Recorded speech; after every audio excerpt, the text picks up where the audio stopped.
Հիմա ես կցանկանայի մեր կողմից պատրաստված կայքեջը ներկայացնել, որտեղ թե ընթացակարգն ենք ընտրական գործընթացի ներկայացնում, թե ներկայացնում ենք մեր թեժ գիծը,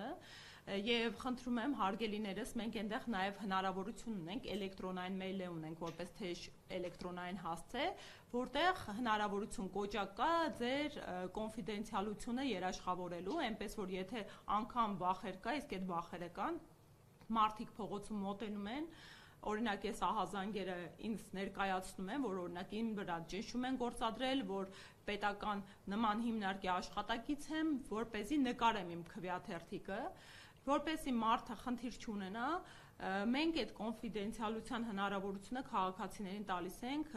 ու մենք անպայման գնալու ենք ահազանգերի հետքերով։ Եթե կարելի է անցնենք կայքեջի ներկայացմանը,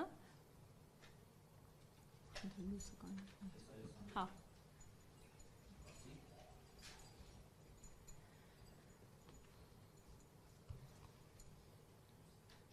Ինչքան էլ որ քաղաքական ուժի ներկայացուցիչ եմ, փորձել ենք հնարավորինս քաղաքացու իրավունքներից եւ քաղաքացու իրավունքի միտված էջ պատրաստել, այն կոչվելու է քո ձայնը քաղաքացիական ուղեցույց է։ Օրինակ, սկսենք հենց սկզբից, հա, քվեաթերթիկը։ Մարդիկ անգամ պատկերացում չունեն, թե քվեաթերթիկը ինչ տեսք է ունենալու, քանի որ երեք հենց կենտրոնական ընտրական հանձնաժողովում արտահերթ նիստ էր հրավիրված եւ քվեաթերթիկների պաշտոնական տեսքը հաստատվեցին, ես մեր քաղաքական ուժի քվեաթերթիկի օրինակով բերեմ։ Տեսեք, հարգելի հայրենակիցներ, ձեզ տրվելու են ըստ համարների նման քվեաթերթիկներ, որի վրա նշված է համարը, այս դեպքում մեր պարագայում երրորդ համար, նշված է լինում ուժի անունը, ուժեղ Հայաստան դաշինք եւ նշված են լինում առաջին, երկրորդ եւ երրորդ թեկնածուների անուն, ազգանուն, հայրանունները։ Շատ այստեղ մի հանգամանքի ուշադրություն հրավիրեմ 2021 թվականին երկու դաշինքների քվեաթերթիկների վրա, ընդդիմադիր դաշինքների, հայտնաբերվել էին առավոտյան տպագրական հետքեր, այս հատվածում տպագրական ավելորդ հետքեր։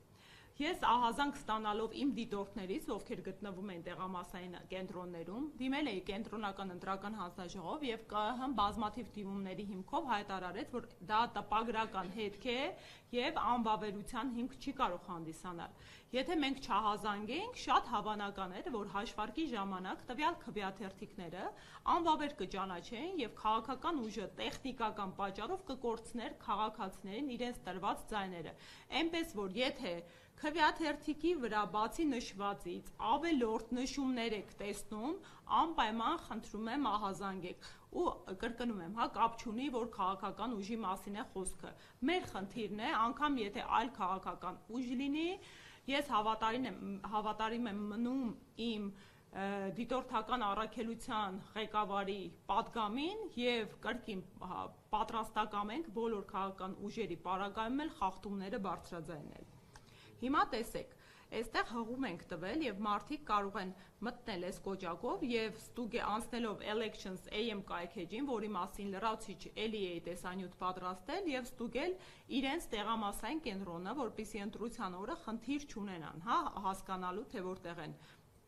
Խնդրում եմ անտարբեր միացեք ձեր տեղամասը ստուգելու կոճակի կողքով, որովհետև էլի ահազանգեր կան, բազմաթիվ քաղաքացիներ մոտենում են, ասում են, որ իրենց տեղամասային կենտրոնները նոր ցուցակներով փոփոխվել են։ Անգամ դեպք ունենք, երբ մի ընտանիքը նույն հասցեում բնակվող երկու ընտանիքի անդամներից մի տեղամասում են, այս պահի դրությամբ գրանցված երկուսին նոր տեղամաս են տեղափոխել, այսինքն ընտանիքի համար արհեստական անհարմարություն է։ Եվ ես շատ եմ խնդրում հատկապես փորձենք իրազեկել մեր երիտասարդությանը, որովհետև երիտասարդությունն է այն կապողողակը, ով օգտվում է էլեկտրոնային կայքեջերից եւ հնարավորություն ունի իր բարեկամների, ընտանիքի անդամների, հատկապես տարեցների համար այս ստուգումներն իրականացնել եւ իրազեկել ընտանիքի անդամներին։ Այստեղ հենց հիմնական էջի վրա երկրորդ կոճակը հաղորդիր խախտում։ Մարդը դիմում է, սխում է այստեղ եւ տեսեք, կարող է ինքը ընտրել անանուն է ուզում հաղորդել, թե ոչ։ Այստեղ էլեկտրոնային եղանակով ենք մենք ստանում խախտման մասին ահազանգը, բայց նաեւ տեսեք, այստեղ ունենք, հիմա վերադառնամ հիմնական էջ, մեր թեժ գիծը։ 055 522 552 հեռախոսահամարը։ Խնդրում եմ այս հեռախոսահամարը ամրագրել եւ թե ընթացիկ մինչեւ հունիսի 7-ը, թե հունիսի 7-ի ընթացքում, ընտրության օրվա ընթացքում խախտումների վերաբերյալ կատարել ահազանգեր։